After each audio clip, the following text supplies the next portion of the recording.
Welcome sa munting YouTube channel natin guys. Please support my videos. Like, comment and subscribe lang po mga idolo. Maraming salamat po. Story Present, Myriad World Inventory Box. Kabanata 521. Dahil sa kanyang background, si Bai Xiaoro ay nagkaroon ng maraming pakikipag-ugnayan sa mga lalaki mula pa noong siya ay bata pa. Pagkatapos noon, maaga siyang sumali sa National Security Agency. Maraming may kakayahang tao sa National Security Agency, ngunit karamihan sa mga taong ito ay mga lalaki. Kakaunti lang ang mga babae. Upang maprotektahan ang sarili, palaging malamig ang ekspresyon ng mukha ni Bai Xiaoro kapag nakikipag-ugnayan siya sa mga kasamahang ito.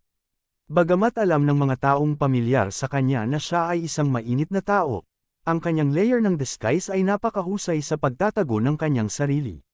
Gayunpaman, sa harap ni Huang Feng, maliban sa paunang lamig, mas aktibo siya kaysa karaniwan sa punong tanggapan. Sa harap ni Huang Feng, ipinakita rin niya ang sigla na dapat taglayin ng isang batang babae sa kanyang 20s. Ito ay may kaugnayan sa karakter ni Huang Feng at sa kanyang pagkakakilanlan bilang isang ordinaryong tao. Ang pagiging mapagbigay ni Huang Feng ay hindi sinasadyang naapektuhan si Bai Xiaoro at ginawa itong dahan-daang tinanggal ang kanyang disguise. Gayunpaman, hindi nito ginawang isa-puso ni Bai Xiaoro ang bagay ngayon. Bagamat kadalasang nakipag-ugnayan siya sa opposite sex kaysa sa opposite sex, iyon ay contact lang. Noon pa man ay napaka-protective niya sa sarili niya, at walang nagsamantala sa kanya. Hanggang ngayon, dahil sa kanyang espesyal na trabaho, hindi pa rin siya nagkaka-boyfriend. Paano hindi maiisip ni Bai Xiaoro na ang isang dalisay at inosenteng babae na tulad niya ay nakita ni Huang Feng ng ganito? Sa makatuwid, kahit na isakripisyo ni Huang Feng ang ilan sa kanyang panloob na enerhiya para tulungan siya, isinasapuso pa rin niya ang bagay na ito. Gayunpaman, hindi alam ni Bai Xiaoro kung paano haharapin si Huang Feng. Patayin siya, malinaw, imposible. Bukod dito, kahit na siya ay walang awa, hindi siya ang kalaban ni Huang Feng. Ayaw niyang pakawalan siya. Sa makatuwid, maaari lang muna siyang bantayin ni Bai Xiaoro para makonsensya siya.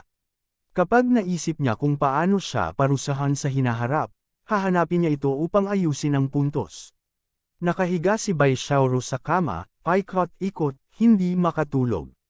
Sa tuwing ipipikit niya ang kanyang mga mata, naaalala niya ang eksenang nakahiga siya sa yakap ni Huang Feng sa banyo.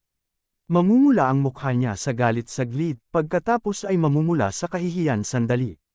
Hindi niya maalis ang imahe sa kanyang isipan. Hindi man lang niya inisip ang operasyon ngayong gabi. Huang Feng, hamak ka. Matapos magtrabaho ng husto para sa isa pang kalahating oras, hindi pa rin makatulog si Bai Xiaoro. Iminulat niya ang kanyang mga mata at bamulong sa sarili habang nagngangalit ang kanyang mga ngipin. Sa oras na ito, si Huang Feng, na binubulong-bulong ni Bai Xiaoro, ay nakapasok na sa Dreamland at natutulog ng mas komportable kaysa sa iba. Maliban kay Bai Xiaoro na hindi nakatulog, may iba pang hindi makatulog dahil sa nangyari ngayong gabi. Inimbestigahan mo na ba ang bagay na ito? Ang mga taong iyon ba ay kinuha ng Jiangzhou Municipal Bureau? Panipi, sa isang marangyang villa, nakaupo sa maluwag na bulwagan ang isang lalaking nasa katanghaliang gulang na nakapijama at tumingin sa taong mukhang mayordomo. Master, kumpirmado na ang balita. Ang mga iyon ay talagang kinuha ni Direktor Wang ng Kawanihang Bayan, magalang na sabi ng lalaking mukhang mayordomo. Paano naging ganito? Hindi ba sikat na mga mersenaryo ang mga taong iyon? Bakit sila kumikilos ng hindi mabata? Kara-rating lang nila sa Jiangzhou at inas-ikaso na ng iba. Ito ay F***sting basura. Panipi, naiinip na tumayo ang medyo may edad na at pabalik-balik sa sala habang bumubulong sa sarili. Hindi niya maiwasang mag-alala dahil siya ang nag-ayos ng mga taong iyon na pumunta sa Jiangzhou. Inimbestigahan pa niya ang pagkakakilanlan ni Huang Feng. Originally, kapag sinabi ng kabilang partido na maghihiganti sila sa security guard, hindi masyadong pinansin ng medyo may edad na. Naisip pa niya na ang kabilang partido ay gumagawa ng bundok mula sa molehill sa pamamagitan ng pagpapadala ng napakaraming tao. Gayunpaman, hindi niya inaasahan na ang mga taong ito ay aalagaan ng wala pang isang gabi. Sila ay binugbog hanggang mamatay o dinakip. Ang taong humarap sa kanila ay si Huang Feng. Naunawaan ng nasa katanghaliang gulang na lalaki na si Huang Feng ay tiyak na hindi kasing karaniwan sa hitsura niya. Kung hindi niya maalis ng ganoon kabilis ang mga mababangas na mersenaryo. Sa makatuwid, nag-aalala siya na kung malaman ni Huang Feng na siya ang utak sa likod ng bagay na ito, pupunta siya upang ayusin ang puntos sa kanya. Nang ang nasa katanghaliang gulang na lalaki ay nagngangalit sa pagkabalisa, bumukas ang pinto sa sala at pumasok ang isang lasing na binata. Bad mood na ang nasa katanghaliang gulang na lalaki. Nang makita niya ang hitsura ng binata ay lalo siyang nagalit. Saan ka na naman nagpunta para magpakatanga? Hindi ka gumagawa ng maayos na negosyo buong araw. Gumagawa ka lang ng gulo sa mga kaibigan mong walang galang at bumabalik na lasing araw-araw. Tingnan mo kung anong oras na ngayon. Sa tingin mo isa itong hotel. Biglang saway ng medyo may edad na sa binata. Medyo lasing pa ang binata. Matapos pag-alitan ng medyo may edad na, medyo matino ang kanyang pag-iisip. Matapos makita ang medyo may edad na lalaki, mabilis niyang sinabi, "Kai, hindi ka pa natutulog. Matulog ka ano, maya-maya magagalit ako sayo. Wala ka bang matutunang mas maganda?" Pinandilatan ng medyo may edad na lalaki ang binata at sinabing. Nakita rin ng binata na galit ang kanyang ama. Hindi niya alam kung bakit siya nagagalit. Mas mabuting hindi tamaan ng busel ng baril. Kaya naman, mabilis niyang sinabi, "Dad, it's getting late. You should rest early. Pagod na rin ako. Aakyat muna ako sa taas para matulog." Pagkatapos noon, hindi na hinintay ng binata ang sagot ng kanyang ama at mabilis na umakyat. Hindi naman siya mukhang lasing. Ikaw, nakita ng nasa katanghaliang gulang na lalaki ang kanyang anak na tumatakbo at gusto siyang turuan ng ilang salita. Gayunpaman, ang kabilang partido ay nawala sa kanyang paningin. Napabuntong hininga na lang siya. Master, bata pa ang young master at walang alam. Kapag matanda na siya, ayos na siya. Sa oras na ito, sinabi ng mayordomo sa nasa katanghaliang gulang na lalaki. Bata pa siya, nagtapos siya ilang taon na ang nakakaraan, ngunit hindi niya alam kung paano pumunta sa kumpanya para tulungan ako. Ang ginagawa lang niya ay makipagkulitan sa mga walang kwentang kaibigan niya. Noong nakaraan, may tungzian na supilan sa kanya. Ngayong wala na si tungzian, natatakot akong magdusa siya sooner or later. Bumantong hininga ang medyo may edad na lalaki at sinabi. Labis na pinigilan ng young master ang kanyang sarili kamakailan. At saka, kamakailan lang, parang sinasamahan niya si young master pang mula sa kabisera. Hindi siya lumabas para manggulo. Halatang alam na alam ng mayordoma ang ugnayan ng binata. Ang ibig mong sabihin ay Pang Chengfu. Nang marinig ng nasa katanghaliang gulang ang mga salita ng mayordomo, medyo lumuwag ang kanyang mga kilay. Siya iyon. Nabalitaan ko na gusto niyang umunlad sa Jiang District. Ang young master ay konektado na sa kanya. Baka magkakaroon siya ng magandang relasyon sa pamilya Pang na nasa likod niya sa hinaharap. Sabi ng mayordomo, hindi ko lang alam kung gustong umunlad ng kabilang partido sa Jiang District. Sarili niyang ideya ba o ideya ng pamilya sa likod niya? Sabi, nang medyo may edad na habang hinahaplos ang baba. Kabanata 522. Master, hindi mahalaga kung ito ay ideya ni Young Master Pang o ideya ng kanyang pamilya. Halatang hindi masamang bagay para kay Young Master na makipag-ugnayan sa kabilang partido, sabi ng Ketiwala. Sa mahabang panahon na nagtrabaho bilang Ketiwala sa naturang pamilya, halatang may magandang mata siya sa talento. Totoo yan. Tumanggo ang medyo may edad na. Sana magawa ng batang ito ang isang bagay na tama sa pagkakataong ito at hindi magpakatanga sa ganoong tungzian. Gayunpaman, ang hindi alam ng nasa katanghaliang gulang na lalaki at ng Ketiwala ay sa mga mata ni Pang Chengfu, ang binatang iyon ay hindi man lang katumbas ng kanyang atensyon. Kung hindi lang talaga kailangan niya ng taong makikinig sa kanya sa Jiangzhou, hindi niya talaga malalapitan ang binatang iyon. Ang napag-alitan ay si Kai Tian. Ang nasa katanghaliang gulang na lalaki ay ang kanyang ama, si Kai Yud. Bagamat ang kanyang pangalan ay Kai Yud, ang kanyang mga karaniwang pamamaraan ng paggawa ng mga bagay ay hindi talaga mabait. Lalo na noong nagsisimula pa lang siyang gumawa ng pangalan para sa kanyang sarili, gumamit na siya ng lahat ng uri ng pamamaraan tulad nitong Chen Jun. Gayunpaman, ang kanyang talento ay bahagyang mas masahol kaysa kay Tung Chen Jun, kaya maaari lamang siyang manirahan sa pagiging pangalawang pinakamayamang tao sa lalawigan ng Qing. Gayunpaman, kahit na siya ang pangalawa, walang nang ahas na tingnan siya ng masama, maging si Tong Chenjun. Si Tong Chenjun ay nagkaroon ng malapit na relasyon kay Uncle Lee at iba pang mga tao sa underworld sa kanyang mga unang taon. Nagkaroon din ng mga kaibigan si Kai Yud sa underworld. Pagkatapos ng lahat, sa simula, lahat sila ay walang prinsipyo sa kanilang mga pagtatangka na gumawa ng pangalan para sa kanilang sarili. Naturally, gumamit sila ng maraming mga underhanded na pamamaraan, at ang mga pamamaraang ito ay nangangailangan ng tulong ng kanilang mga kaibigan sa underworld. Ang pagkakaiba sa pagitan ni Kai Yud at Tong Chenjun ay na pagkatapos gumawa ng pangalan si Tong Chenjun para sa kanyang sarili, karaniwang hindi siya masyadong nakikipag-ugnayan kay Uncle Lee at sa iba pa. Gayunpaman, mayroon pa ring grupo ng mga kapatid si Kai Yud sa ilalim niya. Siyempre, hindi ito ang pinakamahalagang bagay. Ang pinakamahalaga ay ang kanyang grupo ay napakahusay sa pakikipaglaban. Marami pa silang mga pistola. Ang napag-usapan lang ni Kai Yud sa kasambahay ay tungkol sa Demon Mercenary Group. Siya ang tumulong na pasukin ang mga miyembro ng Demon Mercenary Group. Matagal na niyang kilala si Tuan Zi ng Demon Mercenary Group. Noon, hindi pa siya ang pangalawang pinakamayamang tao sa Qing Province. Noon, siya ay nagsusumikap para sa kanyang sariling karera. Sa isang paglalakbay niya sa ibang bansa, nakilala niya ang pinuno ng Demon Mercenary Group. Noong panahong iyon, hindi pa kasing laki ng ngayon ang mercenary group ng Devil's Mercenary Group. Siya ang nag-sponsor ng Devil's Mercenary Group, at ang Devil's Mercenary Group ay tumulong sa kanya na sanayin ang ilan sa kanyang mga kapatid. Kasabay nito, ginagarantiyahan ng Devil's Mercenary Group ang kanyang negosyo sa ibang bansa. Parehong may negosyo sa ibang bansa sina Kai Yud at Tong Chenjun, kaya talagang matutulungan siya ng Devil's Mercenary Group. Siyempre, ang pinakamahalagang dahilan kung bakit siya nakipag-ugnayan sa Devil Mercenary Group ay dahil nagtutulungan sila sa smuggling. Ibig sabihin, silang dalawa ang nagbukas ng customs. Kung hindi, ang Devil Mercenary Group ay hindi makapasok sa bansa ng ganoon kadali, at magdala pa ng mga armas. Alam ni Kai Yud ang lakas ng Mercenary Group ng Devil. All these years, napanood din niya ang pagpapalawak ng Devil's Mercenary Group. Masasabing ang kasalukuyang sukat ng Devil's Mercenary Group ay dahil din sa kanyang pagsisikap.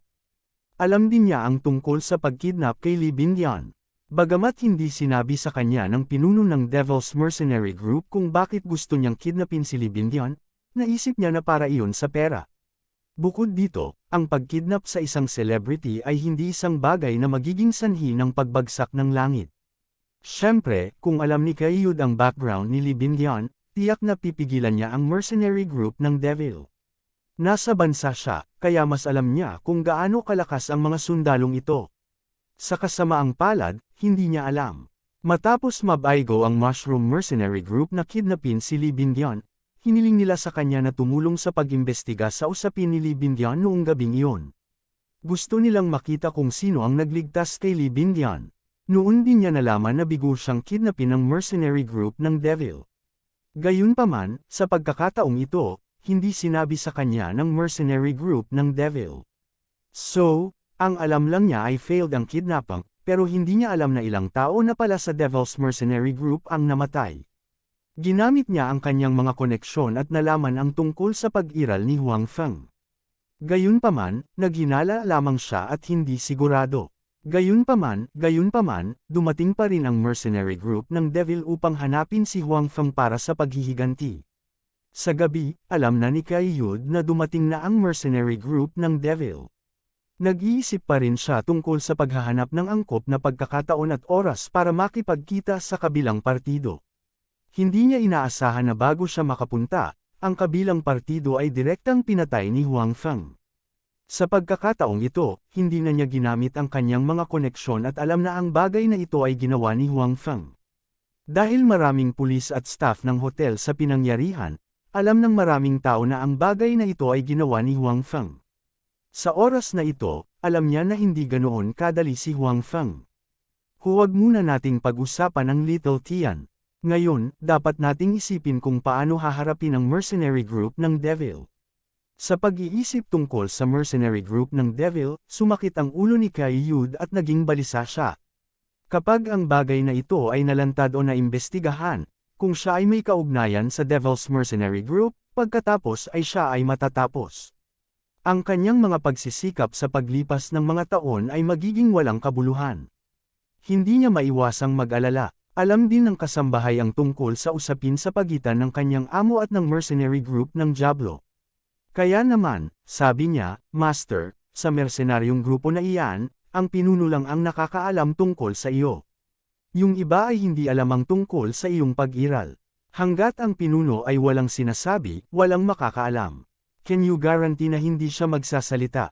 Medyo iritang sabi ni Kai Yud. Kung gayon hayaan siyang tumahimik magpakailanman. Ang mabait na mukha ng housekeeper ay talagang may bakas ng pagpatay na layunin, na nagpamukha sa kanya na medyo wala sa lugar. Shut up forever. Saglit na natigilan si Kai Yud, sa kanya naintindihan ang ibig sabihin ng kasambahay. Sa kanyang mga unang taon, siya rin ay isang walang awa na tao. Ngayon lang, hindi niya naisip na pumatay para tumahimik. Ang pangunahing dahilan ay siya at ang pinuno ay magkakilala sa loob ng maraming taon. Medyo nagtutulungan silang dalawa kaya hindi niya naisip ang ganitong paraan. Oo naman. Ang mga patay lamang ang magtatago ng sikreto magpakailanman. Sabi ng kasambahay, nahuli lang siya, may posibilidad din na iligtas siya. Hindi ba nararapat na gawin natin ito? Medyo nag-aalangan na sabi ni Kai Yud. Sabagay, nahuli pa lang ang kasama niya. At gusto niyang patahimikin siya sa halip na iligtas. Kung may lumabas na balita, hindi ito makakabuti para sa kanyang reputasyon. Master, sa mga oras na ito, hindi tayo maaaring maging malambot ang puso. Nabalitaan ko na nasugatan siya sa nakaraang labanan at ngayon ay nasa ospital. Pagkatapos nito, baka dalhin siya sa kabisera.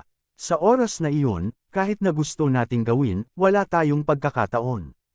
Payo ng matandang kasambahay. Kabanata 523. Dahil sa sinabi ng Mayor Domo ay natahimik si Kai Yud saglit. Pagkatapos noon, hindi na siya mabait na tao. Muling bumangon ang kanyang naunang malupit na pag-iisip. Okay, do as you say. Ikaw ang personal na may hawak sa bagay na ito. Huwag mong ibigay ang sarili mo. Sabi ni Kai Yud sa Mayor Domo na may walang awan na ekspresyon. Yes, Master. Hindi dapat ipagpaliban ang bagay na ito. I will do it now. Sabi ng Mayor Domo. Alam niyang malapit nang ibigay ang mga tao sa mercenaryong grupo kaya wala na siyang masyadong oras na sayangin.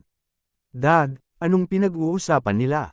Bakit napakahiwaga nila? Sa oras na ito, si Kai Tian, na nakatayo sa hagdan ng ikalawang palapag, ay tumingin sa kanyang ama sa bulwagan sa ibaba at sa mayordoma na kalalabas lang.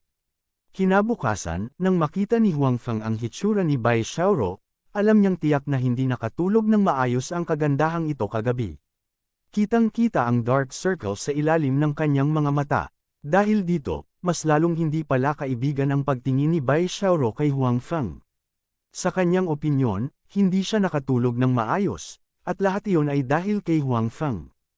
Kaya naman, pagkatapos mag-almusal ni na Huang Feng at Bai Xiaoro, agad siyang pumunta sa kumpanya. Hindi siya nang ahas na magpatuloy na manatili sa harap ni Bai Xiaoro.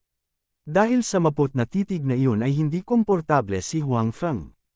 Para kay Bai Xiaoro mismo, kailangan pa niyang harapin ang mga bagay kagabi kasama ang mga tao mula sa punong tanggapan sa araw. Pagkarating ni Huang Feng sa kumpanya, nakita niya ang nakakaakit na mukha ni Suyamo. Nag-improve ng husto ang mood niya. Kung walang paghahambing, walang pinsala. Naramdaman ni Huang Feng na mas maganda si Suyamo kaysa karaniwan ngayon. Anong wala? May dumi ba sa mukha ko? Nang makita ni Suyamo si Huang Feng na nakatitig sa kanya, hindi niya ito pinagalitan dahil sa pagiging pervert. Sa halip, kinakabahan niyang hinawakan ang kanyang mukha. Iniisip niya kung nagmamadali siyang umalis sa umaga at hindi naglagay ng maayos sa kanyang makeup. Wala lang, feeling ko lang lalo kang gumaganda. Ito ang opisina ni Suyamo, at silang dalawa lang. Pumunta rito si Huang Feng para mag-ulat, ngunit ngayon ay tila nakalimutan na niya ang dapat niyang gawin. Glib tongue. Bahagyang namula ang mukha ni Suyamo. Dahil sa mahiyaing tingin na iyon ay halos mawala si Huang Feng sa kanyang sarili, at mas bumilis ang tibok ng kanyang puso. Sa ilang kadahilanan, nakita si Suyamo ngayon, naalala ng isip ni Huang Feng ang araw na iyon nang makita niya ang kanyang pribadong lugar. Sa makatuwid, tiningnan ni Huang Feng si Suyamo na may nagbabagang tingin. Malinaw na naramdaman ito ni Suyamo. Naramdaman ni Suyamo na medyo naiiba si Huang Feng ngayon. Usually, kapag tumingin siya sa kanya, hindi siya ganito ang tingin niya. Napakakalmang titig iyon. Kung nakita niya ang ganoong uri ng tingin mula sa ibang tao, maaaring matuwa si Suyamo, dahil nangangahulugan ito na walang maruming pag-iisip ang kausap. Gayunpaman, nang lumitaw ang titig na iyon kay Huang Feng, hindi siya komportable. Pagkatapos ng lahat, nagustuhan niya si Huang Feng. Natural, ayaw niyang makita si Huang Feng na nakatingin sa kanya ng may kalmadong tingin. Hindi ba't nangangahulugan iyon na wala siyang alindog at hindi siya maakit? Ngayon, sa wakas ay nakita ni Suyamo ang tingin na maraming iba pang lalaki ang tumingin sa kanya mula kay Huang Feng. Isang titig iyon na gustong mangibabaw sa kanya. Kadalasan, kapag nakita ni Suyamo ang ganoong tingin mula sa ibang mga tao, tiyak na hindi siya magiging masaya. Kahit na hindi siya maghihiganti tulad ni Xi Mengzhao, tiyak na hindi siya magiging mabait sa kabilang partido. Gayunpaman, nang ang gayong titig ay lumitaw kay Huang Feng, nakaramdam lamang siya ng kasiyahan sa kanyang puso. Hindi kaya naliwanagan ang lalaking ito. Nahihiyang naisip ni Suyamo. Ang tingin ni Huang Feng ay tiyak na hindi ang tingin ng isang subordinate na nakatingin sa kanyang superior. Hindi rin iyon ang tingin ng kaibigan. Yamo, pwede bang magtanong ng mas personal? Tanong ni Huang Feng na medyo namumula ang mga mata. Anong tanong? Napagtanto ni Suyamo na hindi siya nang ahas na tumingin sa mga mata ni Huang Feng. She even subconsciously lowered her voice. May boyfriend ka na ba? Tanong ni Huang Feng na may kaunting pangamba. Dahil sa hindi matagumpay na relasyon sa unibersidad, sa huli, minamaliit siya ng kabilang partido. Sa makatuwid, walang kumpiyansa si Huang Feng pagdating sa mga relasyon. Kahit na iba ang pagkakakilanlan niya ngayon at nasa kanya ang mahiwagang storage box, sa ibang aspeto lang ang tiwala niya. Sa bagay na ito, hindi niya masyadong mababago. Wala talaga siyang gaanong karanasan. Nang marinig ang tanong ni Huang Feng, tumalon ang puso ni Suyamo. Pagkatapos, kinakabahan siyang sumagot, bakit mo ito tinatanong? Naririnig ni Suyamo ang panginginig sa kanyang boses. Huwag ka munang mag-alala dito. Sabihin mo lang, meron ka ba? Matigas na sabi ni Huang Feng. Hindi niya alam kung paano siya nagkaroon ng lakas ng loob para itanong ito ngayon. Marahil ito ay dahil palagi siyang may magandang impresyon kay Suyamo, o marahil ito ay dahil siya ay naprovoke ni Bai Xiaoro. Sa anumang kaso, masyadong mapusok si Huang Feng kaya hindi siya handa sa pag-iisip na pag-usapan ang paksang ito kay Suyamo. Matapos marinig ang matigas na salita ni Huang Feng, hindi nasiyahan si Suyamo. Siya ay hindi natural na nilalaro ang kanyang itim na buhok at pagkatapos ay sinabi sa mababang boses, hindi. Bagamat napakalambot ng boses ni Suyamo, halatang maganda ang pandinig ni Huang Feng, kaya malinaw niyang narinig ang mga salita nito. Ang galing! Tuwang-tuwa si Huang Feng na muntik na siyang mapatalon. Bagamat karaniwang hindi mukhang may nobyo si Suyamo, natural na mas nasasabik si Huang Feng nang marinig niya ang eksaktong balita mula sa kanyang bibig.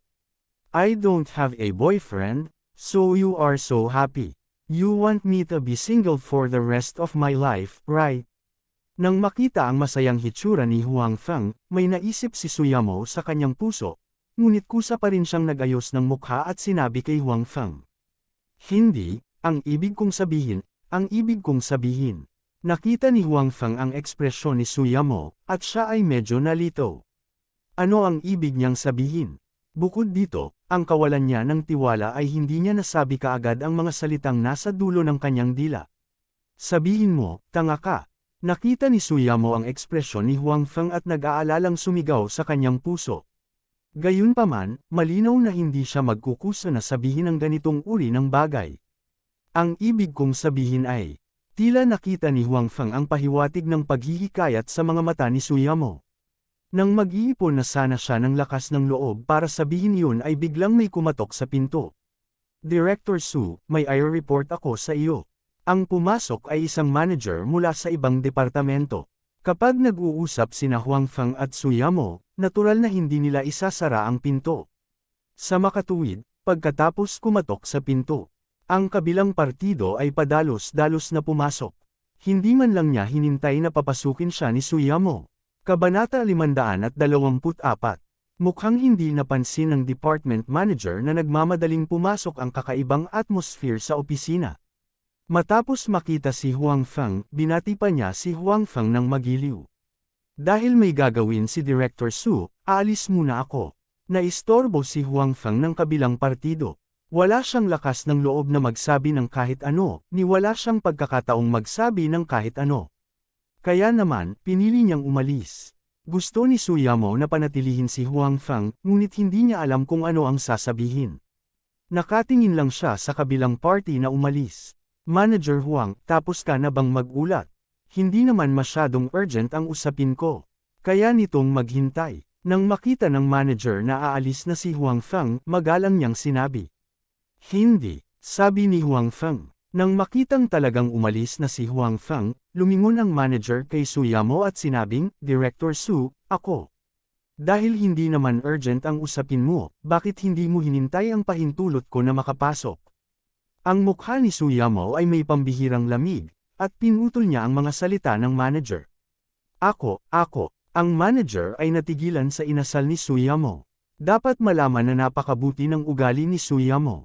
Sa pangkalahatan, napakahirap makita ang ekspresyong ito sa kanyang mukha. Kapag siya ay galit, higit sa lahat, siya ay walang ekspresyon. Hinding-hindi niya ipapakita ang kanyang galit sa kanyang mukha tulad ni Exi Mengjiao. Okay, anong problema? Sabihin mo na. Bumagal si Suyamo at binago ang kanyang tono pabalik sa normal. Nakaalis na si Huang Feng. Nagalit man siya sa manager na nasa harapan niya, walang kwenta. Okay. Mabilis na sabi ng manager. Ang kasalukuyang Suyamo ang pamilyar sa kanya. Gayunpaman, nang maisip niya ang galit na hitsura nito ngayon, nakaramdam pa rin ng kaunting kaba ang manager.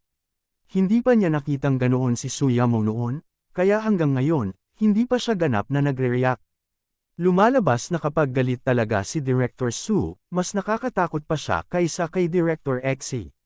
Gayunpaman, ano bang nagawa kung mali ngayon lang? Napaisip ang manager. Si Huang Feng, na umalis sa opisina ni Suyamo, ay nakahinga rin ng maluwag. Hindi niya alam kung ano ang magiging relasyon nila ni Suyamo kung sasabihin niya ang mga salita sa kanyang puso. Gayunpaman, tiyak na hindi ito isang simpleng pagkakaibigan o isang relasyong superior-subordinate. Either it would go further, or magiging awkward pa kapag nagkita sila. Alam din ni Huang Feng kung ano ang nararamdaman niya ngayon. Nakaramdam siya ng kaunting panghihinayang, ngunit hinamak pa rin niya ang sarili. Sa huli, wala siyang lakas ng loob na sabihin ang pangungusap na iyon. Bumalik si Huang Feng sa kanyang opisina. Pansamantala niyang isinantabi ang bagay na iyon at nagsimulang mag-isip tungkol sa sarili niyang mga bagay. Nagpatuloy siya sa pagiging security guard dito. Ang isang dahilan ay dahil kay Suyamo. Ang isa pang dahilan ay hindi masyadong maraming bagay dito, at hindi ito makakaapekto sa kanyang karera. Kahit na gusto niyang humingi ng leave, napaka-convenient. Hindi itatanong ni Suyamo ang kanyang dahilan. Kahit na magsalita si Exi Mengjiao sa kanya, tila hindi siya tumanggi. Sa makatuwid, hindi binalak ni Huang Feng na umalis sa maikling panahon. Gayunpaman, wala siyang planong umalis. Hindi ito nangangahulugan na ang kanyang sariling karera ay hindi lalawak. Sa kabaligtaran, dahil sa nakaraang espasyo, binuksan ni Huang Feng ang isang serbeserya. Alam niya na ang sarili niyang Beiju Brew ang formula ay napakahusay. Ang Beiju Brewed ay hindi lamang napakasarap, ngunit ang cycle ay napakaikli din. Napakagandang proyekto, syempre, walang dahilan si Huang Feng para sumuko. Tungkol naman sa sewage treatment plant, nasa tamang landas na ito. Bagamat hindi ito mabilis na lumawak, medyo sikat ito sa karamihan ng maliliit at katamtamang laki ng mga negosyo. Siyempre, hindi ito maihihiwalay sa mga tindero sa planta, na patuloy na nagkukusa na magnegosyo. Sa maikling panahon, tila hindi madaling buksan ang pinto sa malalaking negosyong iyon. Maraming mga salespeople ang nag-follow up, ngunit tila mahirap magkaroon ng mga resulta sa maikling panahon. Pagkatapos ng lahat, ang malalaking negosyo ay may maraming bagay na dapat isaalang-alang. Hindi tulad ng maliliit na negosyo, ang boss ay maaaring direktang gumawa ng desisyon. Sa makatuwid, maaaring ilihis ni Huang Feng ang kanyang mga iniisip mula doon sa panahong ito. Bukod dito, sa ganitong paraan, maaari niyang buksan ang kanyang sariling serbeserya. Mukhang kailangan kong humingi ng leave of absence bukas. Bulong ni Huang Feng sa kanyang puso. Pagkatapos noon, sinimulan ni Huang Feng na linangin ang kanyang sariling puwersa sa loob. Ngayon, natutunan na niya ang Lion's Roar Technique. Ang epekto ng pamamaraang ito ay malapit na nauugnay sa dami ng panloob na puwersa. Sa makatuwid, upang mapahusay ang kapangyarihan ng kanyang Lion's Roar Technique, dapat ipagpatuloy ni Huang Feng na linangin ang kanyang panloob na puwersa. Tungkol naman sa Lion's Roar Technique, nagustuhan pa rin ito ni Huang Feng. Pagkatapos ng lahat, ang bagay na ito ay mas malakas kaysa sa mga nakatagong armas. Kapag gumagamit ng mga nakatagong armas upang harapin ang mga second-rate o kahit first-rate na mga eksperto, malamang na matuklasan ito ng kalaban ng maaga at sa gayon ay maiiwasan ito. Gayunpaman, ang Lion's Roar Technique na ito ay talagang mahirap bantayan. Hindi mo laging matitigan ang bibig ng kalaban kapag nakikipaglaban ka. Kaya naman, medyo malakas ang pagkabigla ng Lion's Roar Technique. Si Huang Feng mismo ay nakaranas ng pagkatalo noon. Sa huli, ang paglilinang ni Huang Feng ay naantala ng tawag ni Bai Xiaoro sa telepono. Bukod dito, si Bai Xiaoro ay hindi nagdala sa kanya ng anumang magandang balita. Ano, sabi mo patay na yung leader ng mercenary group? Panipi, kumunat ang noo ni Huang Feng at kinumpirma. Kagabi, nakapatay nga siya ng ilan at nasugatan ang iba. Gayunpaman, sa oras na iyon, hindi niya alam ang kanilang mga tiyak na pagkakakilanlan. Hindi niya alam kung sino ang pinuno at kung sino ang isang ordinaryong miyembro.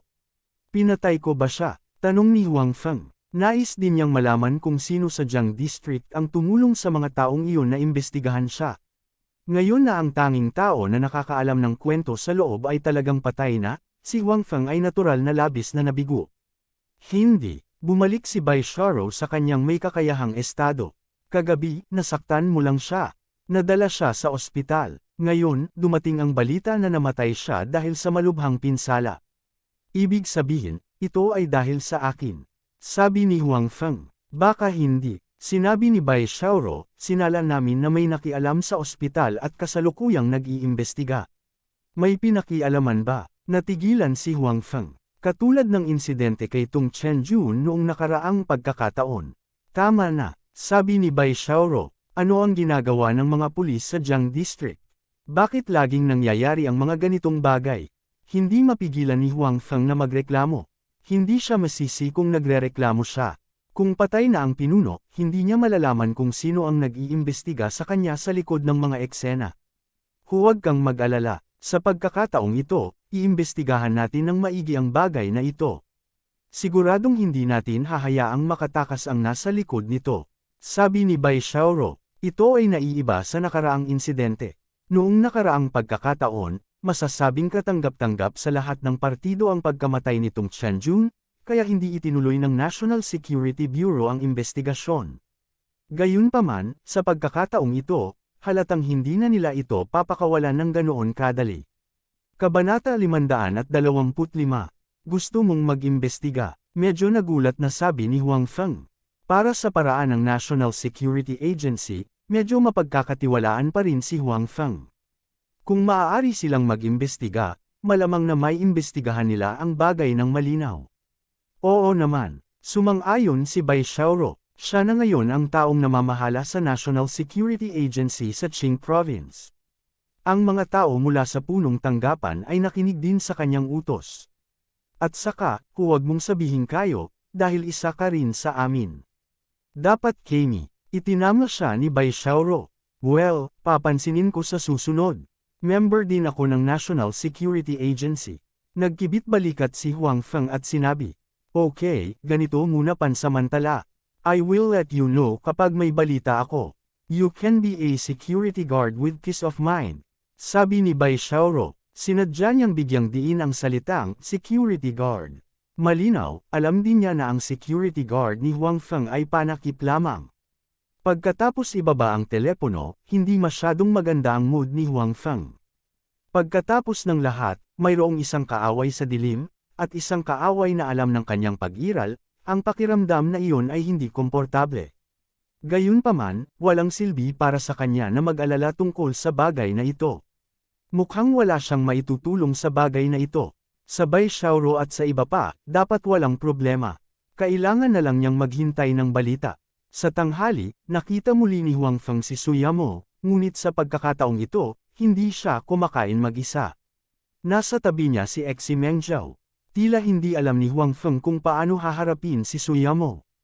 May dala siyang plato at hinanap ang kabilang side para maupo. Hindi siya kumakain kasama si Suyamo gaya ng dati. Hoy, bakit hindi dumating ang nakakainis na lalaki ngayon?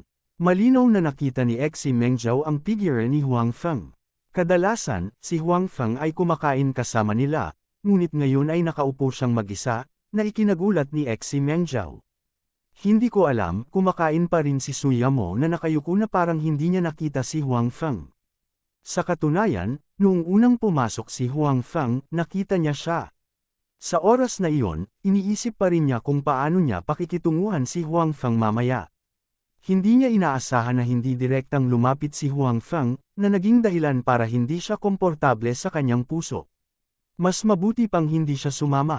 Ni hindi nga ako makakain kapag nakikita ko ang nakakainis na lalaki na iyon. Kahit na si Xi Mengzhao ay isang taong walang pakialam, masasabi niyang hindi maganda ang mood ni Sister Yamo ngayon. Sa makatuwid, hindi niya inisip na bigyan ng suntok si Huang Feng para pasayahin si Sister Yamo. Sa masasabi niya, hindi masyadong gusto ni Sister Yamo ang lalaking iyon. Gayunpaman, habang pinag-iisipan ito ni Suyamo, mas lalo siyang nalungkot. Nagustuhan niya si Huang Feng, at ngayon, sa wakas ay nagbukas si Huang Feng at pinag-usapan ang paksang ito. Kung hahayaan niya lang ito, hindi niya alam kung kailan ulit niya ito kakausapin.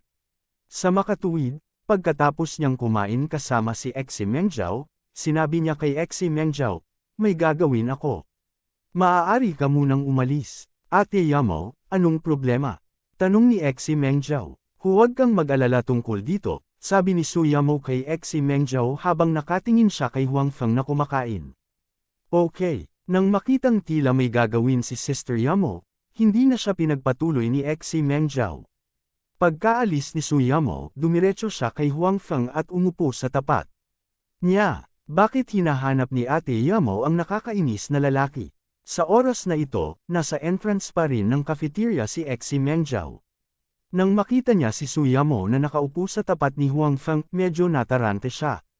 Hindi niya alam kung bakit hinahanap ni Sister Yamo si Huang Feng. Gayunpaman, hiniling siya ni Sister Yamo na umalis muna. Obviously, ayaw niyang malaman niya. Sa makatuwid, kahit na si Xi Mengzhao ay nakikiusyoso, hindi siya nagpatuloy upang magtanong.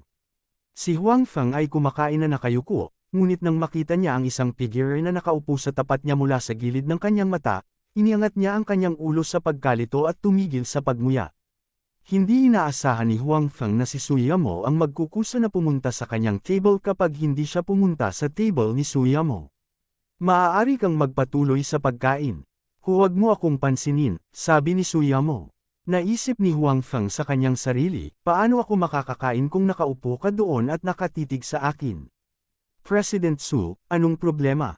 Kapag may mga tagalabas, kadalasang tinatawag ni Huang Feng si Suyamo bilang Presidente Su. Ngunit ngayon, tinawag niya si Suyamo bilang ganoon para ipaalala sa kanya na nasa publiko sila. Gayunpaman, hindi alam ni Suyamo kung hindi niya naiintindihan ang kahulugan ni Huang Feng o wala siyang pakialam. Nagpatuloy siya sa pagtitig kay Huang Feng at sinabing, tawagin mo na lang akong Yamo. May sasabihin ka pa ba sa opisina ngayong umaga? Tapos na ako, awkward na sabi ni Huang Feng.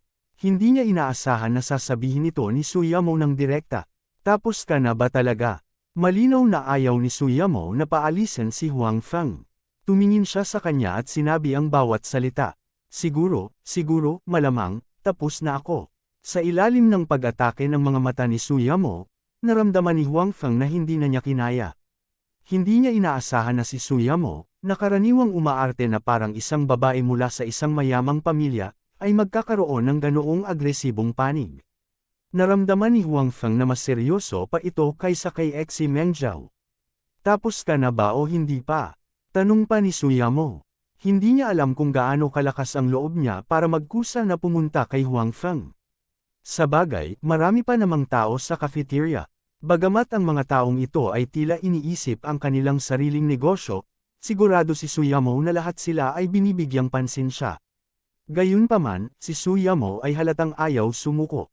If she gave up asking this time, hindi niya alam kung kailan siya makakaipon ng lakas ng loob gaya ngayon. Hindi, tila naapektuhan si Huang Feng sa ugali ni Suyamo. This time, hindi na siya nakatakas. Kung ganoon, ano pa ang gusto mong sabihin sa akin? Tumalon ang puso ni Suyamo nang marinig niyang humindi si Huang Feng. Patuloy niyang tanong na kinakabahan. Kinabahan talaga si Suyamo. Pumunta siya dito dati dahil mas impulsive siya. Ni hindi niya alam kung anong uri ng reaksyon ang dapat niyang ibigay sa kabilang partido kung sasabihin ni Huang Feng ang dati niyang gustong marinig. Dapat ba siyang pumayag o tumanggi? Bukod dito, natatakot din siya na masyado siyang nag-iisip. Siguro hindi yun sinasadya ni Huang Feng. Nagkamali lang siya. Kinabahan din si Huang Feng. Sa ilalim ng panggigipit ni Suyamo, parang lalabas na siya. Gayunpaman, hindi niya alam kung ano ang kahihinatnan nito. Hindi siya sigurado, kaya mas kinakabahan siya kaysa kay Suyamo. Kabanata 526. Ang gusto kong itanong, libre ka ba ngayong gabi? Sabay tayong maghapunan, sa wakas ay sinabi ni Huang Feng. Gayunpaman, malinaw na iba ito sa inaasahan ni Suyamo. Kaya naman, hindi sinasadyang sinabi ni Suyamo, dinner lang. Pagkatapos ng hapunan, maaari tayong manood ng pelikula ng magkasama, patuloy ni Huang Feng. Maaari ko bang tanggapin na gusto mong makipag-date sa akin? Sabi ni Suyamo na may pulang mukha. Talagang nababalisa siya dahil sa ugali ni Huang Feng. Kaya naman, maaari lamang siyang magkusa na sabihin ito. Masasabi mo na, nauutol na sabi ni Huang Feng. Anong ibig mong sabihin? Oo o hindi, tanong ni Suyamo. Oo, medyo kinabahan si Huang Feng, ngunit matatag pa rin niyang sinabi. Tapos, kinakabahan niyang sabi, hindi mo naman ako tatanggihan di ba? Depende yan sa mood ko. Sa wakas ay narinig na ni Suyamo ang gusto niyang marinig. Halatang good mood siya, napakunot ang sulok ng kanyang bibig. Ibang-iba ang mood niya sa anxious and nervous mood niya kanina. Dahil naabot niya ang kanyang layunin, tumayo si Suyamo at malayang naglakad palabas. Naghampas siya ng paborito niyang kanta. Yamo, pumayag ka ba o hindi? Mabilis na tanong ni Huang Feng. Hintayin mo ako ngayong gabi. Sabi ni Suyamo nang hindi lumilingon. Bagamat hindi niya nakikita ang ekspresyon ni Suyamo, napakasaya ni Huang Feng na marinig ang tugon ni Suyamo. Nangangahulugan ang kanyang mga salita na ngayon ay opisyal na niyang hahabulin si Suyamo. Hindi ito direktang tinanggihan ni Huang Feng. Sa opinyon ni Huang Feng, nangangahulugan ito na ang kanyang pag-asa ay tumaas ng husto. Kaya naman, masayang umupo si Huang Feng at nagpatuloy sa pagkain. Iniisip niya kung saan siya magdi-dinner kasama si Suyamo ng gabing iyon. Gayunpaman, hindi alam ni Huang Feng na nang tumayo siya at tinawag si Suyamo, tinawag niya ang Yamo, at hindi CEO Su. Ang pangungusap na ito ay narinig ng ilang tao sa paligid niya. Pinakamahalaga, napansin din nila na si Suyamo, ang perpektong CEO sa kanilang mga mata, ay hindi pinagalitan si Huang Feng. Hindi man lang siya nagalit. Ito ay lubhang nakakapukaw ng pag-iisip. Sa Changzhou Group, mas marami ang mga babaeng empleyado. Halatang mas interesado sila sa chismis. Kaya naman, noong nililinang ni Huang Feng ang kanyang panloob na lakas sa kanyang opisina sa hapon, ang iskandalo sa pagitan nila ni Suyamo ay kumalat na sa buong kumpanya. Kahit na dumating si Brother Wang upang magulat kay Huang Feng, lihim niyang tinanong siya kung paano niya nagawang mapagtagumpayan si Suyamo. Ang mga salita ni Brother Wang ay natigilan kay Huang Feng. Pagkatapos, napagtanto niya na ang kanyang address sa oras na iyon ay nagdulot ng malaking kaguluhan. Talagang hahabulin niya si Suyamo. Gayunpaman, bagamat ayaw niyang gawin ito ng pat-ago, ayaw niyang gawin ito sa ilalim ng maingat na mga mata ng lahat sa kumpanya. Bukod dito, hinahabol lang niya si Suyamo. Wala pang resulta. Ang mga taong ito ay mabuti. Direkta nilang tinulungan siya na kumpirmahin ang kanyang relasyon kay Suyamo. Siyempre, inisip din ni Huang Feng na nagsasabi ng totoo ang mga taong ito. Huwag kang magsalita ng walang kaparirikan. Kami ni CEO Su ay inosente, sabi ni Huang Feng kay Brother Wang. Hindi lang ako ang nagsabi nito. Lahat ng tao nagsabi nito. Manager, ang galing mo. Kinindata ni Brother Wang si Huang Feng at binigyan siya ng thumbs up. Go, what's so amazing about it? Don't spread it blindly. Wala akong pakialam, pero hindi makakabuti kung marinig ito ni CEO Su. Sabi ni Huang Feng. Hindi siya natakot. Anyway, hanggat hindi siya direktang umamin kay Su Yamo, hindi siya natatakot sa ibang mga bagay. Gayunpaman, natatakot siya na si Su Yamo ay mahiya at sadyang ihiwalay siya. Kahit na ito ay nasa kumpanya man lang, naramdaman ni Huang Feng na ito ay isang malaking kawalan. Kung hindi niya gusto ang mga taong pinag-uusapan siya sa likod niya, at naapektuhan nito ang kanyang saloobin sa kanya, hindi makakahanap si Huang Feng ng sinumang makakatwiran. Nang babalaan ni Huang Feng si Brother Wang, halatang alam ni Su Yamo ang tungkol sa mga tsismis sa kumpanya. Ang taong nagpasa ng balita sa kanya ay si Xi Mengzhao, na nakaupo sa tapat niya. Hindi inaasahan ni Xi Mengzhao na magkakaroon ng ganoong iskandalo si Sister Yamo sa lalaking yun dahil lang sa maaga itong umalis. Nagsisi si Xi Mengzhao na umalis siya ng maaga. Ate Yamo, anong nangyayari? Tanong ni Xi Mengzhao. Maraming tsismis sa kumpanya na sina Huang Feng at Su Yamo ay may komplikadong relasyon. Ang ilan ay nagsabi na sina Huang Feng at Su Yamo ay magkasintahan. May mga nagsabi na normal lang silang magkaibigan, o mas malapit pa sa mga normal na kaibigan.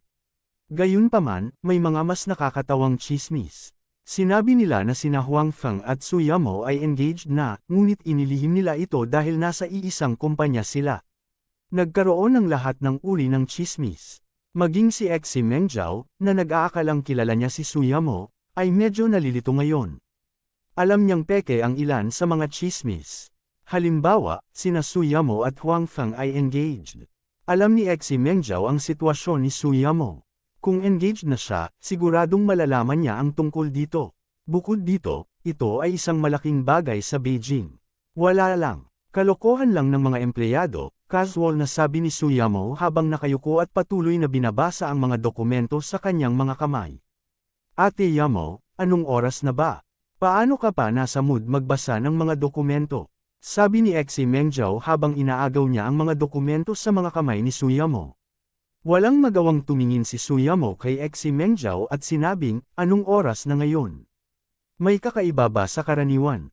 Panipi, syempre iba. Nag-aalalang sinabi ni Xi Mengzhao, hindi mo ba nakita ang sinasabi nila? Wala kang pakialam. Kahit na nagkakalat sila ng tsismis tungkol sa iyo, ayos lang. Pero bakit nila ito pinagkakalat sa nakakainis na lalaki na iyon? Ganoon ba kabulag ang mga taong iyon? Panipi, sa katunayan, isa sa mga dahilan kung bakit labis na nag-aalala si Xi Mengzhao ay dahil ang taong nagkakalat ng tsismis kay Sister Yamo ay ang taong kinaiinisan niya, si Huang Feng. Iyon ang dahilan kung bakit napakabalisa ni Xi Mengzhao. Sa totoo lang, hindi sila nagkakamali. Mahinahong sabi ni Su Yamo na may bahagyang ngiti sa kanyang mukha. Hindi ba sila nagkakamali? Natigilan si Xi Mengzhao. Tapos, nanlaki ang mata niya. Tumingin siya kay Su Yamo at sinabing, Ate Yamo, hindi pwede. Nililigawan mo ba talaga ang nakakainis na lalaki na iyon? Naramdaman ni Xi Mengzhao na si Sister Yamo ay nagbibiro sa kanya. Paano naging posible iyon? Napakaraming tao ang tumutugis kay Sister Yamo sa kabisera, higit pa sa mga taong tumugis sa kanya. Gayunpaman, hindi man lang sila nilingan ni Sister Yamo.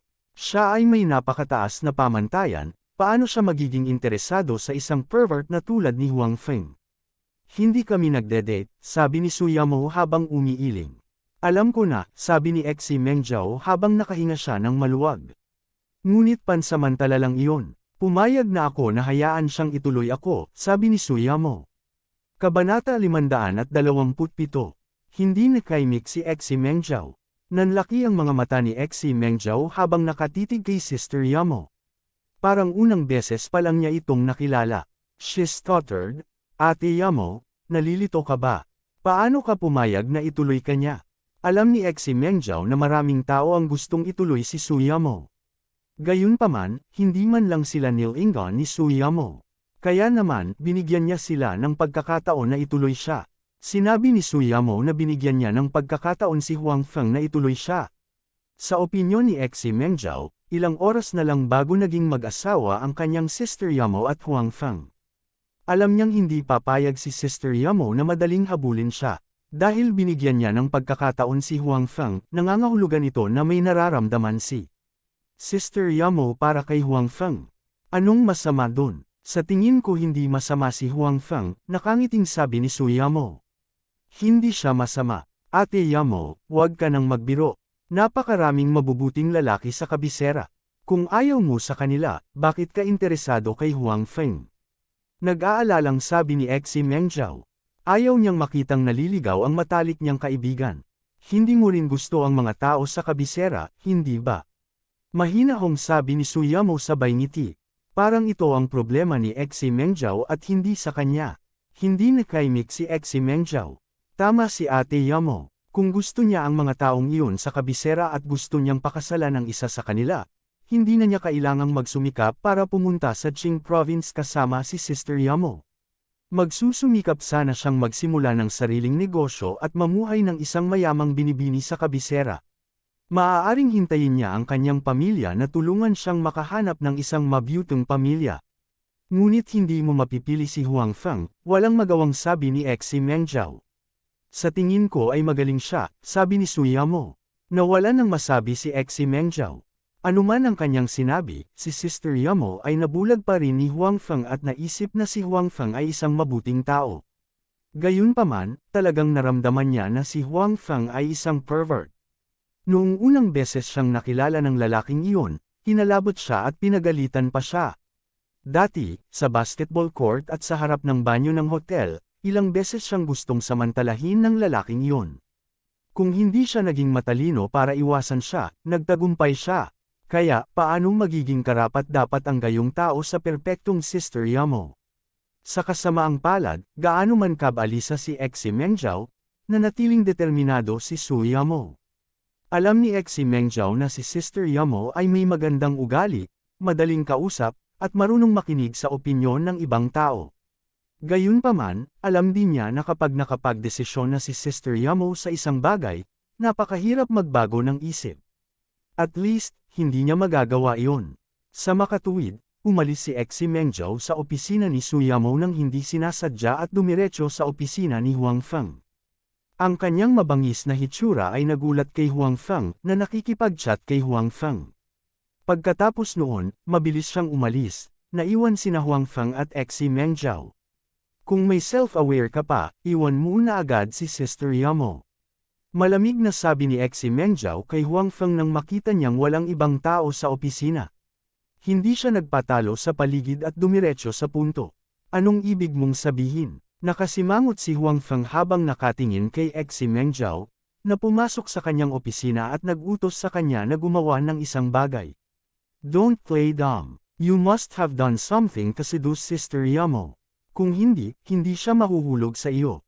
Iwan mo na siya agad at huwag mo siyang istorbohin sa hinaharap, sabi ni Xi Mengjiao. Ayaw niyang makita ang matalik niyang kaibigan na niloloko ng pervert na ito at umiiyak sa panghihinayang. Si Yamo ay nasa hustong gulang na. Siya ay may sariling kakayahan sa pag-iisip. Siya ay dapat na gumawa ng kanyang sariling mga desisyon. At saka, sa tingin mo ba ang isang kasing talino niya ay maaaring DA ng sinuman? Tumingin si Huang Feng kay Xi Mengjiao at sinabi. Sa pagkakataong ito, hindi siya nagalit kay Xi Mengjiao dahil pinaninindigan niya si Su Yamo. Bagamat hindi naisip ni Huang Feng na kailangan ito, mayroon siyang magandang intensyon pagkatapos ng lahat. Hindi siya masisisi ni Huang Feng. Natigilan si Xi Mengjiao sa sinabi ni Huang Feng. Tama siya, si Yamo ay isang matalinong tao. Mas matalino siya kaysa sa sarili niya. Paano siya niloloko ng mga lalaking ito? I don't care. Anyway, hindi ka pwedeng maging boyfriend ni Ate Yamo. Hindi makahanap ng dahilan si Xi Mengjiao, kaya't maaari lamang siyang makipagtalo. Bakit naman? Sa tingin mo ba hindi ako sapat para kay Yamo? Tanong ni Huang Feng. Hindi ba? Sa tingin mo ba ay sapat ka para kay Sister Yamo? Sabi ni Xi Mengjiao. Kung ganoon, anong klaseng lalaki sa tingin mo ang sapat para kay Yamo? Isang taong may magandang background sa pamilya at pera. Hindi ko akalain na magkakainteres si Yamo sa ganoong klase ng lalaki. Sabi ni Huang Feng. Kilalang kilala niya si Su Yamo. Alam niyang hindi siya materyalistikong tao. Kaya naman, wala siyang pakialam sa mga materyal na bagay. Hindi siya nagkulang sa mga bagay na iyon sa sarili niyang kakayahan. Siyempre, sigurado si Huang Feng na kung bibigyan siya ng 1 o 2 taon, hindi siya magiging mas masahol pa kaysa sa mga taong may magandang background sa pamilya. Anyway, hindi ito pervert na katulad mo. Sabi ni Exi Mengjiao. Bilang matalik na kaibigan at matalik na kaibigan ni Suyamo, alam niya na si Suyamo ay hindi isang materyalistikong tao. Sa makatuwid, ang isang lalaki ay hindi maaaring maging sapat para sa kanya dahil lamang siya ay mayaman. Paano ako naging pervert? Dapat ako na lang si Liu Xiaoyi. I had the chance to seduce you in the past, but I didn't have the chance, right? Tumingin si Huang Feng kay Exi Mengjiao at sinabing, kung tutuusin, ito ay sariling negosyo ni Yamo. Dapat kang magtiwala sa kanyang paghuhusga. At saka, hindi ka pa nagkakarelasyon noon, di ba? Wala kang anumang karanasan sa lugar na ito. Paano ka makakapagdesisyon para kay Yamo? Panipi, ikaw ang hindi pa nakakarelasyon. Namula si Exi Mengjiao nang marinig niya ang mga salita ni Huang Feng. Dahil hindi pa siya nakipagrelasyon noon, wala siyang karanasan sa lugar na ito. Anyway, I don't care. You have to live Sister Yamo. Kung hindi kita bibitawan. Binyantaan ni Exi Mengjiao si Huang Feng sa huling pagkakataon at umalis sa opisina ni Huang Feng. Napagtanto niya na siya ay balisa. This was not her own business, pero mas balisa siya kaysa sa kanilang dalawa. Bukod dito, tila walang silbi ang kanyang pagkabalisa. Hindi nakinig si Sister Yamo sa kanyang payo, at mukhang walang balak si Huang Feng na iwan si Sister Yamo. Ang kanyang mga pagsisikap ay hindi naging epektibo. Kung alam ko lang sana kanina ko pa pinaalis yung nakakainis na lalaki na yon. Kung gayon, hindi magkakaroon ng napakaraming problema. Nanghihinayang nag-isip si Exi Mengjiao. Gayunpaman, imposible para sa kanya na tanggalin si Huang Feng ngayon. Siguradong hindi papayag si Ate Yamo. Ayaw niyang makipag-away kay Sister Yamo sa bagay na ito. Kabanata 528. O tama, mas magaling si Sly Fox Tang sa ganitong bagay.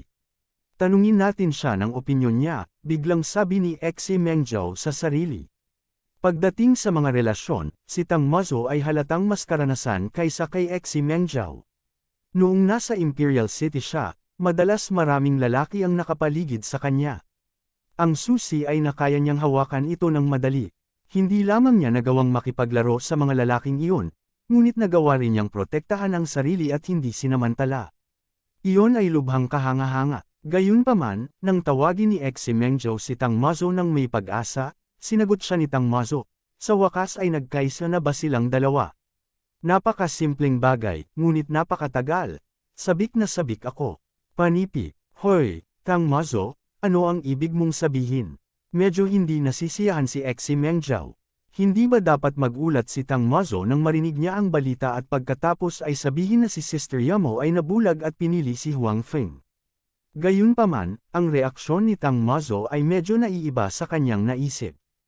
Anong ibig mong sabihin? Sinabi ni Tang Mazo, ang kanilang relasyon ay palaging ganito. Ano ang dapat ipagtaka? Anong ibig mong sabihin dyan? Sabi ni Exi Mengjiao. Tama, noon pa man gusto ni Sister Yamo si Huang Feng. Napakaganda at outstanding ni Sister Yamo. Hindi ba normal na may gusto si Huang Feng sa kanya? Sabi ni Tang Mazo. Sa pagkakataong ito, si Exi Mengjiao naman ang magulat. Sabi niya, si Sister Yamo ay palaging may gusto kay Huang Feng. Oo, sabi ni Tang Mazo. Bagamat gusto niyang tulungan si Sister Yamo na ilihim ito, ngayong bukas na ang relasyon ni na Sister Yamo at Huang Feng, hindi na niya kailangang ilihim ito. Bakit hindi ko alam? Bulalas ni Exi Mengjiao sa pagkadismaya. Siya ay nasa tabi ni Sister Yamo sa lahat ng ito, ngunit hindi niya alam ang tungkol dito. Kakalipat lang ni Tang Mazo dito mula sa kapital, at palagi siyang nasa labas. Paano niya malalaman ang tungkol dito samantalang siya ay hindi? Ibig sabihin lang nito ay mabagal kang mag-react. Nakakaawa ang babaeng hindi pa nakakarelasyon. Ni hindi mo ito makikita ng malinaw. Ipinapayo ko sa iyo na huwag makisali sa bagay na ito. Mas matalino si Ate Yamo sa aming dalawa. Naniniwala ako na hindi siya gagawa ng maling pagpili. Bagamat wala siyang masyadong nakita kay Huang Feng, nagtiwala pa rin siya sa paghatol ni Suyamo. Pagkatapos ng lahat, ito ay sariling negosyo ni Suyamo. Kahit ano pa ang pakay nila, masusuklam siya kung makikialam sila. Muli, nagalit si Exi Mengjiao nang sabihin sa kanya na wala siyang karanasan sa pag-ibig. Gayunpaman, si Tang Mazu ay talagang mas may karanasan kaysa sa kanya, kaya hindi niya ito mapabulaanan. Kung ganoon, papanoorin na lang ba natin si Sister Yamo na lokohin ng lalaking iyon? Sa tingin mo ba ay hindi bagay si Huang Feng para kay Sister Yamo? Ang pag-ibig ay isang bagay na tanging ang mga kasangkot na partido ang nakakaalam. Walang kwenta ang mga tagalabas na tulad namin na magsabi ng kahit ano. At saka, si Sister Yamo ay hindi maloloko ng iba, sabi ni Tang Mazo. Matapos tapusin ang tawag kay Tang Mazo, medyo nag-aatubili pa rin si Exi Mengjiao, ngunit hindi niya alam kung ano ang gagawin. Mukhang walang kwenta kung hikayatin si Sister Yamo ngayon. Parang mas maingat lang ako.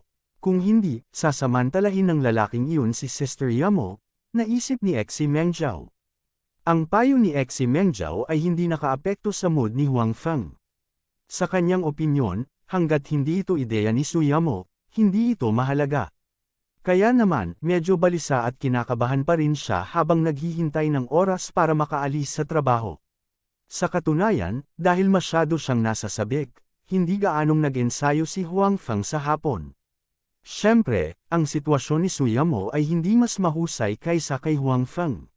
Sa simula, maaari pa rin siyang magtrabaho gaya ng dati, ngunit habang papalapit ng papalapit ang oras ng kanyang pag-alis sa trabaho, lalo siyang nababalisa. Paminsan-minsan, kailangan niyang tingnan ang oras. Sa wakas, oras na para kumatok sa trabaho. Nang oras na, tumalon si Huang Feng mula sa kanyang upuan at dumiretso sa opisina ni Suyamo. Sa oras na ito, inayos na ni Suyamo ang kanyang mga gamit. Akmang tatayo na siya, nakita niya si Huang Feng na sumusugod. Nang makita ang nag-aalalang hitsura ni Huang Feng, agad na kumalma si Suyamo. Tingnan mo kung gaano ka kabalisa. Oras pa lang para makaalis sa trabaho, andito ka na. Lumakad si Suyamo kay Huang Feng at sinabi, "Hehe, natakot ako na baka mabalisa ka." Medyo nahihiya na sabi ni Huang Feng. Alam din niyang masyadong obvious ang performance niya.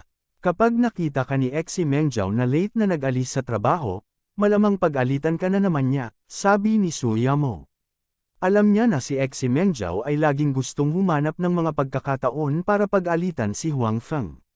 I didn't get off work early. Anong karapatan niya? Para pag-alitan ako, sinabi ni Huang Feng, gayunpaman, mukhang nagmamalasakit siya sa iyo. Sa hapon, hiniling pa niya sa akin na iwan ka. We are best friends since childhood. Natural na maganda ang relasyon namin. Hindi nagulat si Suyamo sa mga salita ni Huang Feng dahil alam niya na talagang nagmamalasakit si Exi Mengjiao sa kanya. Hindi lang gusto ni Exi Mengjiao si Huang Feng, kaya hindi kakaiba para sa kanya na hikayatin si Huang Feng na iwan siya. And, so this time I am magnanimous. Hindi ako galit sa kanya. Nakangiting sabi ni Huang Feng. Mabuti naman, sabi ni Suyamo. Dahil nasa gitna siya ng dalawa, syempre, ayaw niyang magkaroon ng anumang alitan sina Huang Feng at Exi Mengjiao. Let's go. Anong gusto mong kainin ngayong gabi? Sabi ni Huang Feng. Depende sa'yo. Ikaw ang nagyaya sa akin sa dinner. Syempre, susundin ko ang gusto ng host. Sinabi ni Suyamo, gayunpaman, ang mga pagkain sa mga restaurant na iyon ay mukhang hindi kasing sarap ng sa iyo.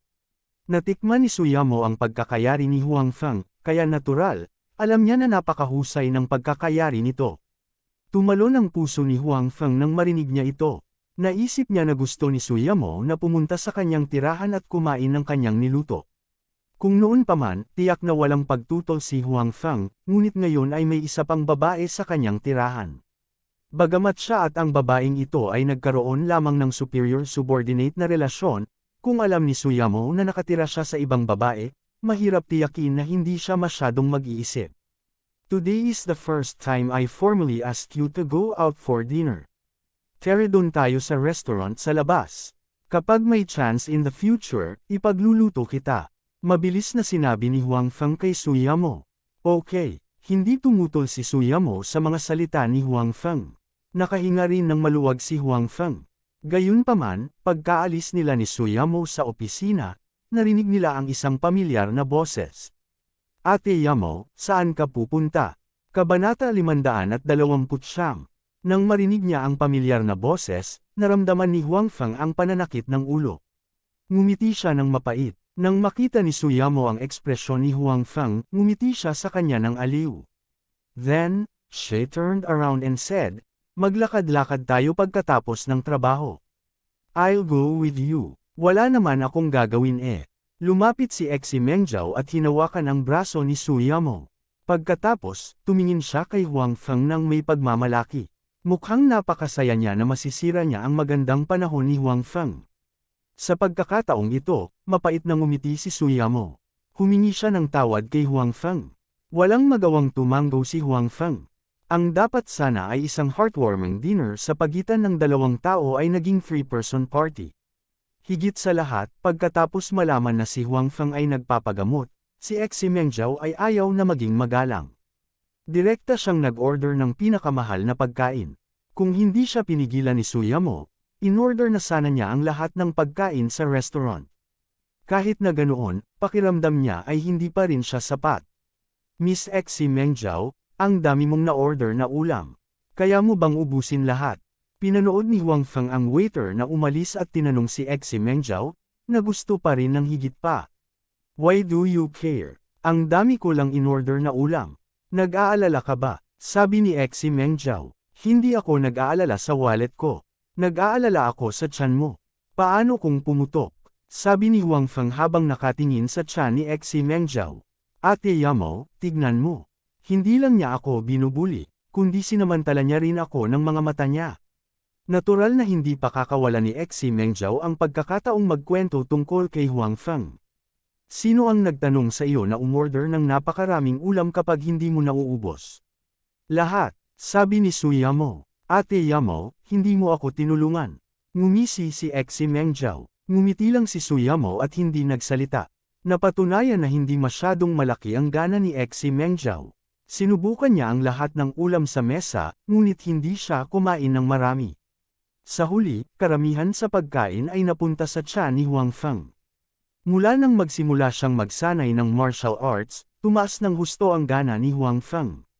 Sa pangkalahatan, ang mga taong nagsagawa ng martial arts ay may medyo malaking gana. Ito ay dahil sila ay karaniwang kumukonsumo ng maraming enerhiya. Sa makatuwid, ang gana ni Bai Xiaoro ay hindi maliit. Gayunpaman, ang kanyang katawan ay hindi tumaba dahil lahat ng pagkain na kanyang kinain ay natutunaw. Wala siyang sapat na lakas para baguhin ang hugis ng kanyang katawan. Gayunpaman, malinaw na hindi ito alam ni Exi Mengjiao. Pinuna siya ni Huang Feng noon, ngunit ngayong makakain na si Huang Feng ng higit sa kanya, natural na hindi niya pakakawalan ang pagkakataong ito para salakayin si Huang Feng. Sa makatuwid, pagkatapos ng hapunan, maluwalhating nakuha ni Huang Feng ang isa pang palayaw, rice bucket. Pagkatapos noon, orihinal na binalak ni Huang Feng na manood ng pelikula kasama si Suyamo. Gayunpaman, ngayong may 1,000 watt na bumbilya, malinaw na mababago lang ang planong ito. Sa huli, walang choice si Huang Feng kundi pauwiin ng maaga sina Suyamo at Exi Mengjiao. Huang Feng, it's already so late. Don't tell me gusto mo pang umakyat at umupo sandali. Maingat na tiningnan ni Exi Mengjiao si Huang Feng sa ground floor ng tirahan ni na Exi Mengjiao at Suyamo. Huwag kang mag-alala, hindi ako aakyat at iistorbahin ang pahinga mo. Sabi ni Huang Feng sa masamang tono. Hindi ito masisisi sa kanya. Sa orihinal, ngayon ang kanyang unang opisyal na petsa kasama si Suyamo. Gayunpaman, dahil sa makapal na balat na bumbilya, sa huli, ang lahat ng mga plano ay nag-ambala. Kakaiba kung magiging maganda ang mood ni Huang Feng. Masama ang mood ni Huang Feng, kaya natural na maganda ang mood ni Exi Mengjiao. Siya ay lubos na nasisiyahan sa kanyang pagganap ngayong gabi, kaya hindi niya itinuloy ang panunuya sa mga salita ni Huang Feng. Yamo, umakyat ka muna. Kakausapin ko si Huang Feng saglit. Aakyat ako agad. Sa oras na ito, sinabi ni Suyamo kay Exi Mengjiao. Ano ang dapat pag-usapan sa kanya? Ungol ni Exi Mengjiao. Gayunpaman, nang makita ang ekspresyon ni Suyamo, siya ay naging mataktika at naunang umakyat. Ngayong gabi, nakamit niya ang kanyang layunin. Ngayon, nasa ibaba sila. Kahit na may masamang intensyon si Huang Feng, walang paraan para makamit ito. Sa makatuwid, sinabi ni Xi Mengjiao, kung gayon, aakyat muna ako. Dapat kang bumangon ng maaga. Nang makitang naunang umalis si Xi Mengjiao, humihingi ng tawad si Suyamo kay Huang Feng, I'm sorry. Huwag mong sisihin si Mengjiao sa nangyari ngayong gabi. Maaari siyang maging bata minsan. Si Suyamo ay natural na nakaramdam ng kaunting panghihinayang sa kanyang puso. Ngayong gabi, sineseryoso niya ito. Kung tutuusin, ito ang unang official date niya sa opposite sex. Sa huli, ito ay nasira ni Xi Mengjiao. Natural na nakaramdam siya ng panghihinayang sa kanyang puso. Gayunpaman, dahil ang kabilang partido ay si Xi Mengjiao, wala siyang masabi dahil kilalang kilala niya si Xi Mengjiao. Alam niya na walang masamang intensyon si Xi Mengjiao. Ginawa niya ito para sa kanyang kapakanan. Sabi mo, paano pa ako magagalit sa kanya? Sabi ni Huang Feng, galit ka ba talaga? Nakinig si Suyamo sa mga salita ni Huang Feng at alam niyang hindi masaya ang kanyang puso. Kaya, umakbang siya ng 2 hakbang pasulong at naglakad sa harap ni Huang Feng. Iniunat niya ang kanyang kamay at nag-alinlangan, ngunit sa huli, nagkusa siyang. Hawakan ang kamay ni Huang Feng at sinabing, magkakaroon ng oras sa hinaharap. Hindi na kailangang alalahanin ng gayong kaunting oras. Sa orihinal, si Huang Feng ay talagang medyo hindi nasisiyahan sa kanyang puso, ngunit ang kalungkutan na ito, syempre, ay nawala pagkatapos si Suyamo ay nagkusa na hawakan ang kanyang kamay. Puno ng pananabik ang kanyang puso. Si Huang Feng ay hindi isang tanga. Mabilis siyang nagkusa at hinawakan ang kamay ni Suyamo. Hindi tumanggi si Suyamo. Naramdaman ang makinis at malambot na pakiramdam, lahat ng kalungkutan sa puso ni Huang Feng ay nawala. Nang makita ang ngiti sa mukha ni Huang Feng, sinabi ni Suyamo, kontento ka na ba ngayon? Hindi galit, panipi, satisfy ako, hehe, nakangiting sabi ni Huang Feng. Siyempre, gusto ng puso niya na mas mapalapit, tulad ng paghalik. Gayunpaman, pagkatapos ng lahat, ang 2 tao ay nagsimulang mag-date ngayon. Kung hilingin ni Huang Feng ang ganoong kahilingan, madarama nito kay Suyamo na siya ay masyadong mapusok. Hindi magandang masaktan ang kagandahan. Hinayaan ni Suyamo si Huang Feng na kumapit saglit bago niya iniwan ang kanyang maamong palad. Natuwa si Huang Feng sa pakiramdam ng 2 taong magkahawak. Si Suyamo ay hindi ganito, ngunit alam niya na dito, pagkatapos ng lahat, ay nasa ibaba ng kanyang tirahan. Hindi siya maaaring manatili ng matagal. Well, since hindi ka galit, balik ka ng maaga. Ingat ka sa daan, sabi ni Suyamo. Well, magpahinga ka ng maaga. Si Huang Feng ay hindi nagpatuloy sa pagkakasalubong. Bagamat ang kanyang puso ay labis na nag-aatubili na makipaghiwalay kay Suyamo, alam pa rin niya ang katotohanan ng labis na paglakad. Nga pala, may oras ka ba sa weekend? Lumabas tayo at maglaro. Sa pagkakataong ito, hindi natin madadala ang bumbilya na iyon. Biglang sinabi ni Huang Feng kay Suyamo. Kabanata 530. Okay, gagawa ako ng paraan para mapaalis siya, sabi ni Suyamo. Bagamat hindi nagalit si Suyamo kay Xi Mengjiao dahil sa gulo niya, halatang ayaw niya sa date nila ni Huang Feng. Laging may isa pang tao. Kahit na ang taong ito ay ang kanyang matalik na kaibigan, ang pakiramdam ay hindi masyadong komportable. Sige, hihintayin ko ang balita mo. Masayang sabi ni Huang Feng. Hanggang sa umalis siya sa tirahan ni Suyamo, ang puso ni Huang Feng ay nasa estado pa rin ng pananabik. Medyo absent-minded pa nga ang espiritu niya. Nakikipag-date ba ako kay Suyamo? Mukhang hindi ako prepared sa pag-iisip. Parang biglang naging close kaming dalawa. Gayunpaman, mas masaya ang puso ni Huang Feng. Paano magkakaroon ng kaunting kawalang kasiyahan si Huang Feng na makipag-date sa isang perpektong babae tulad ni Suyamo? Naramdaman na lang niya na sobrang bilis dumating ng kaligayahan, parang buhawi. Bilang karagdagan, bago umalis, nagkusa si Suyamo na hawakan ang kamay ni Huang Feng, na lalong nagpasaya kay Huang Feng. Dahil mula sa maliliit na pagkilos na ito, makikita ni Huang Feng na dapat magkaroon din ng magandang impresyon si Suyamo sa kanya, na nagpapataas ng kumpiyansa ni Huang Feng. Huang Feng, kailangan mong magsikap. Pinalakas ni Huang Feng ang kanyang sarili. Bagamat hindi sinabi ni Suyamo ang kanyang pagkakakilanlan, nakikita rin ni Huang Feng na ang background ni Suyamo ay tiyak na hindi simple, kahit na mas mahusay kaysa sa kanya. Kahit na si Suyamo ay hindi isang walang kabuluhang tao, hindi maaaring hindi magtrabaho ng gusto si Huang Feng dahil dito. At saka, nang pumunta si Huang Feng sa bahay ni Suyamo, imposibleng umasa talaga sa pagkakakilanlan ng isang security guard, di ba? Bukod dito, ang security guard na ito ay empleyado ni Suyamo.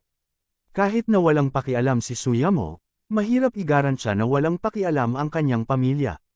Sa makatuwid, kumpara sa dati, si Huang Feng ay mayroon na ngayong isang pakiramdam ng responsibilidad at isang pakiramdam ng pagkaapurahan. Gusto ni Huang Feng na magkaroon ng pride si Suyamo kapag ipinakilala niya ito sa kanyang mga kaibigan at pamilya sa hinaharap. Hindi siya hahamakin ng kanyang mga kaibigan at pamilya dahil sa kanyang pagkakakilanlan. Sa makatuwid, kahit na gusto ni Huang Feng na makita si Suyamo araw-araw, bukas, kailangan pa rin niyang humingi ng leave para magtrabaho sa sarili niyang negosyo. Sa wakas, handa ka na bang bumalik? Nang bumalik si Huang Feng sa kanyang tirahan, narinig ang boses ni Bai Xiaoro na puno ng hinanakit. Lihim na nagmura si Huang Feng. Dahil sa sobrang excited niya kanina, nakalimutan niyang sabihin kay Bai Xiaoro na hindi na siya babalik para sa hapunan ngayong gabi.